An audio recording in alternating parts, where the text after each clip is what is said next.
Hey guys, कैसे हैं आप लोग। आई होप आप सभी अच्छे ही होंगे। तो आज हम प्रैक्टिस सेट 92 लेके आए हैं और ये जी के जे से संबंधित होंगे। इसमें हम बहुत ही इंपॉर्टेंट प्रश्न को जानेंगे जो कि अलग अलग टॉपिक से होंगे। तो आज के सेशन आपके एग्जाम के लिए बहुत ही ज़्यादा हेल्पफुल होने वाले हैं। तो चलिए शुरू करते हैं। पहला क्वेश्चन है कि भारतीय संसद के संयुक्त अधिवेशन की अध्यक्षता कौन करता है। तो जो ज्वाइंट सिटिंग होते हैं उसकी अध्यक्षता कौन करता है, आपको ये बताना है।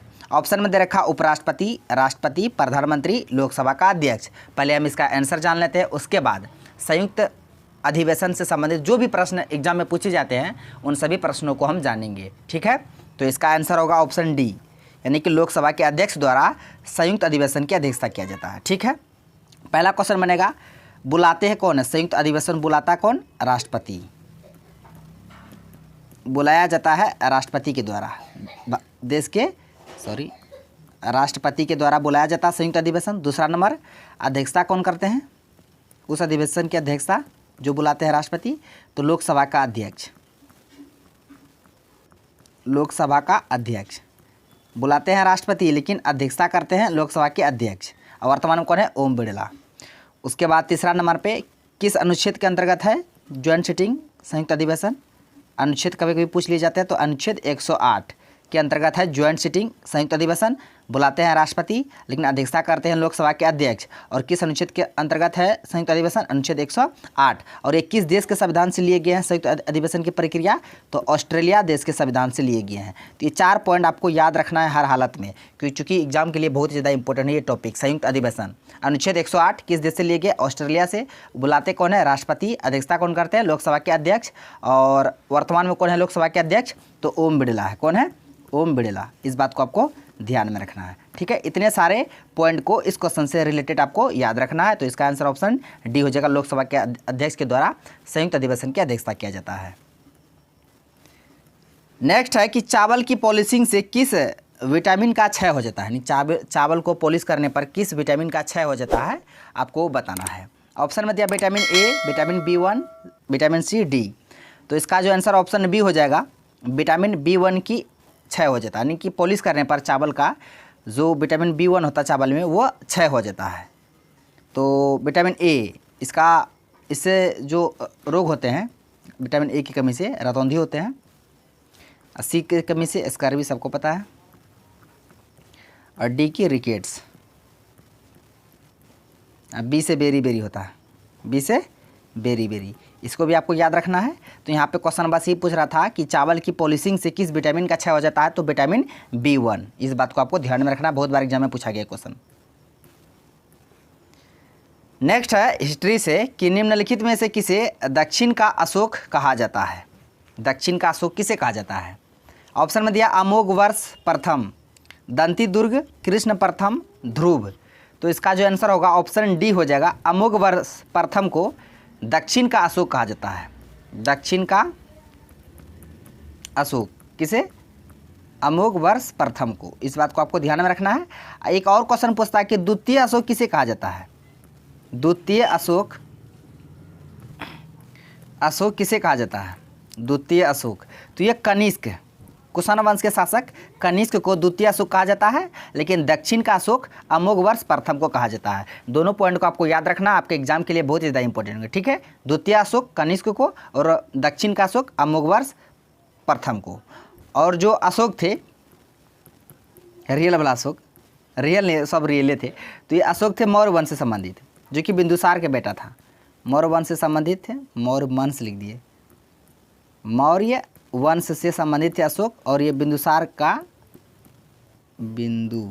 आज क्या हो गया हमको, बिंदुसार का बेटा था कौन? अशोक।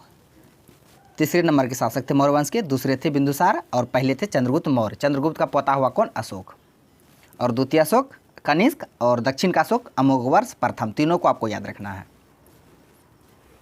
नेक्स्ट है भारतीय इतिहास में किस शासनकाल को भारत का स्वर्ण युग कहा गया है ना। भारत का स्वर्ण युग किस शासनकाल को कहा गया? मुगल साम्राज्य, गुप्त साम्राज्य, मराठा साम्राज्य, मौर्य साम्राज्य। तो इसका जो आंसर होगा ऑप्शन बी हो जाएगा, गुप्त साम्राज्य को भारत का स्वर्ण युग कहा गया। ठीक है, और गुप्त जो वंश थे, साम्राज्य के संस्थापक कौन थे? श्रीगुप्त। कौन थे? श्रीगुप्त। और मराठा साम्राज्य के संस्थापक छत्रपति शिवाजी। छत्रपति शिवाजी महाराज, छत्रपति शिवाजी महाराज थे, महाराज थे कौन? मुगल, सॉरी मुगल में दे दिए, मराठा होगा ये, मराठा, इसको यहाँ हटा देते, रुकिए।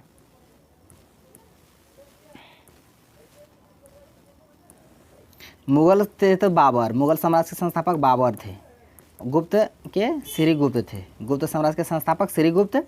मराठा के थे छत्रपति शिवाजी, छत्रपति शिवाजी महाराज, छत्रपति शिवाजी महाराज ये मराठा साम्राज्य के संस्थापक थे। और मौर्य के कौन थे? चंद्रगुप्त मौर्य, चंद्रगुप्त मौर्य। चारों साम्राज्य के संस्थापक को आपको याद रखना है। मुगल साम्राज्य के बाबर, गुप्त के श्रीगुप्त, मराठा के छत्रपति शिवाजी महाराज और मौर्य के चंद्रगुप्त मौर्य। ठीक है, तो यहाँ पे क्वेश्चन पूछा जा रहा था कि भारतीय इतिहास में किस शासनकाल को भारत का स्वर्ण युग कहा गया? तो गुप्त साम्राज्य को।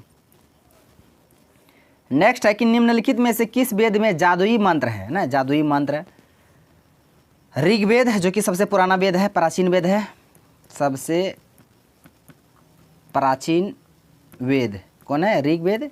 इसमें 1028 सूक्त हैं, 10 मंडल है ना? क्वेश्चन ये भी पूछा जाता है। और यजुर्वेद, सामवेद, अथर्ववेद। तो जादुई मंत्र का जो समावेश है अथर्ववेद में है, तो इसका आंसर ऑप्शन डी हो गया। जादू टोना जितने भी है सब अथर्ववेद में है। सामवेद में संगीत का चर्चा है, सामवेद में संगीत का चर्चा है। और यजुर्वेद में यज्ञ के बारे में कहा, यज्ञ के बारे में चर्चा है। ठीक है, ऋग्वेद सबसे पुराना वेद है और इसमें 1028 सूक्त है, 10 मंडल है। सारे पॉइंट को आपको ध्यान में रखना है। नेक्स्ट है कि जैन धर्म में कितने तीर्थंकर थे? तो बता दें, जैन धर्म में कुल 24 तीर्थंकर थे। पहले तीर्थंकर थे ऋषभदेव। कौन थे? ऋषभदेव। और 23वें तीर्थंकर थे पार्श्वनाथ। और 24वें थे महावीर स्वामी। कौन? महावीर स्वामी। इस बात को आपको याद रखना है। 24 तीर्थंकर थे, पहले ऋषभदेव और 23वें पार्श्वनाथ और 24वें महावीर स्वामी। तो इसका आंसर ऑप्शन ए हो जाएगा। 24 तीर्थंकर थे कुल जैन धर्म के। तो अब चलते हैं अगले क्वेश्चन की ओर। क्वेश्चन है कि निम्नलिखित में से किस देश के पास लिखित संविधान नहीं है? लिखा गया संविधान नहीं है। भारत, इसके पास तो है। England, America, Switzerland. तो इसका सही आंसर ऑप्शन बी हो जाएगा। इंग्लैंड के पास लिखित संविधान नहीं है। लिखित संविधान नहीं है। और सबसे पहला लिखित संविधान, सबसे पहला लिखित संविधान किस देश का था? तो अमेरिका का। सबसे पहला लिखित संविधान अमेरिका का। ठीक है, लेकिन सबसे बड़ा लिखित संविधान भारत का। सबसे बड़ा, दुनिया में सबसे बड़ा लिखित संविधान सबसे बड़ा लिखित संविधान भारत देश के पास। और सबसे पहला लिखित संविधान अमेरिका के पास। और बिना लिखा हुआ संविधान इंग्लैंड के पास। और स्विट्जरलैंड के पास भी लिखा हुआ संविधान है।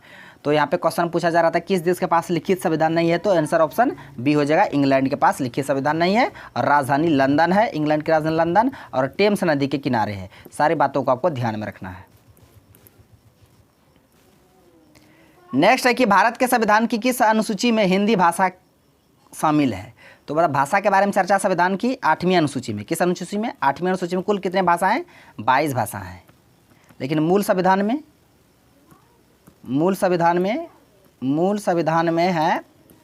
मूल संविधान में 14 भाषा थे, लेकिन वर्तमान में 22 भाषा है। ठीक है, 8 भाषा को जोड़े गए थे। कौन कौन? सिंधी को, उसके बाद बोडो, डोंगरी, मैथिली, संथाली, नेपाली, मणिपुरी, कोंकणी। ये 8 भाषा को बाद में जोड़े गए थे, जो कि वर्तमान में कुल 22 भाषाएं। किस अनुसूची में? अनुसूची 8 में। 7 में क्या है? 7वीं अनुसूची में सूची के बारे में, संघ सूची, राज्य सूची, समवर्ती सूची, 7वीं अनुसूची में। और 5वीं में है SC/ST, पूरे भारत में SC/ST के मतलब प्रशासन के बारे में, आरक्षण के बारे में। 4थी में है राज्यसभा में सीटों का बंटवारा। तो सबको आपको याद रखना है। उसके बाद क्वेश्चन है कि किस देश को land of the thunder dragon कहा जाता है? थंडर ड्रैगन किसे कहा जाता है? Land of the thunder dragon. Nepal, Bhutan, Myanmar, Bangladesh. तो बता दे, भूटान को land of the thunder dragon कहा जाता है, चूँकि भूटान का ड्रुक यूल, जो कि भूटान का पारंपरिक नाम था, ड्रुक यूल। क्या था? ड्रुक यूल, ये भूटान का पारंपरिक नाम था। इसी का अर्थ होता था थंडर ड्रैगन की भूमि। तो याद रखिएगा, land of the thunder dragon किस देश को कहा जाता है? भूटान को। तो इसका आंसर ऑप्शन बी हो जाएगा। ये भी क्वेश्चन बहुत बार एग्जाम में पूछा गया। भूटान की राजधानी क्या है? थिम्पू है। तो आ गया इस क्वेश्चन के आंसर को आप लोग को कमेंट बॉक्स में देना है। क्वेश्चन पढ़ देते हैं हम। संसद की शुरुआत किससे होती है? प्रश्नकाल से, शून्यकाल से, नियुक्ति से, प्रश्न और शून्य दोनों काल से। तो इसका आंसर को आप लोग को कमेंट बॉक्स में देना है कि संसद की शुरुआत किससे होती है। तो आज का प्रश्न बस यहीं तक था। एक बार हम रिपीट कर देते हैं प्रत्येक प्रश्न को। Land of the thunder dragon Bhutan को कहा जाता है और हिंदी भाषा शामिल है 8वीं अनुसूची में। कुल 22 भाषा हैं, मूल में 14 थे। किस देश के पास लिखित संविधान नहीं है? ब्रिटेन के पास, इंग्लैंड। जैन धर्म में कुल कितने तीर्थंकर थे? 24। और जादुई मंत्र का समावेश अथर्ववेद में। और भारत का स्वर्ण युग गुप्त साम्राज्य को कहा जाता है। और दक्षिण का अशोक अम्बोगवर्ष प्रथम और द्वितीय अशोक कनिष्क को। चावल की पॉलिशिंग से किस विटामिन का क्षय हो जाता है? विटामिन B1 का। उसके बाद संयुक्त अधिवेशन की अध्यक्षता लोकसभा के अध्यक्ष बुलाते हैं राष्ट्रपति। अध्यक्षता लोकसभा के अध्यक्ष अनुच्छेद 108 किस देश से लिखे? ऑस्ट्रेलिया से। तो थैंक्स फॉर वॉचिंग वीडियो, धन्यवाद। अब मिलते हैं नेक्स्ट वीडियो में नेक्स्ट टॉपिक के साथ। तब तक के लिए जय हिंद।